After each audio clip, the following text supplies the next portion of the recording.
The Central American country of El Salvador is one of the most violent nations on Earth. It sees an average of 30 murders per day, due mostly to a rampant and violent gang war. El Salvador's police attribute 80% of all homicides to gang murders and retaliations. But it wasn't always this way. Many experts trace the ascension of gangs in El Salvador to its 12-year civil war. Between 1980 and 1992, El Salvador was a fierce battleground, with revolutionary guerrilla armies fighting back against a brutal and ruthless government. By the end, over 75,000 civilians were dead, and many more were displaced. Many of those ended up immigrating to the United States, and that is actually where the roots of El Salvador's modern gang problems began. Most of today's gang violence in El Salvador can be attributed to two rival gangs, MS-13 and Barrio 18. Both of these gangs have origins in Los Angeles, and both grew in size and power partly because of the sudden influx of Salvadorans.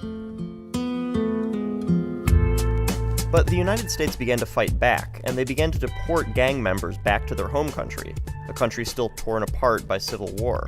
And that, unintentionally, set off a domino effect that led to today's staggering murder rates in El Salvador. This was the atmosphere that Italian photojournalist Patrick Tombola found himself in when he visited the country in 2015. It was part of a project to document the youth in Central America, but even his years photographing wars couldn't prepare him for what he experienced. I had to reevaluate all my parameters acquired in war zones. One thing that people keep repeating is that it was easier during the war. At least you knew who your real enemies were. Today, anyone can be grabbing a gun and shoot at you without repercussions. With each year that goes by, gangs recruit younger and younger kids to fight their wars. Killers can be as young as 12. Many of my subjects were found either at morgues, centers for the search of desaparecidos or missing people, and through other contacts. For 7 weeks, Patrick worked with the police, the gangs, and the community in order to capture life on the streets of El Salvador.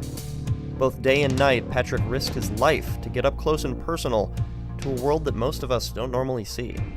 My biggest takeaway from this experience is that the pain that people suffer deserves all our attention all the time. Salvadoran people are incredibly resilient people. Successive generations lived through 60 years of dictatorship, 12 years of civil war, and now almost 20 years of gang conflict, and have never felt completely defeated. Being able to give a voice to people who have suffered is not extremely rewarding just from a job point of view, but also as a human being. I feel like I'm touched in the heart by them, and I can provide them with the voice that they feel they really need. Many Mexican migrants are falsely accused of human trafficking, and they face up to 30 years in prison because of it. Watch this video now to learn more.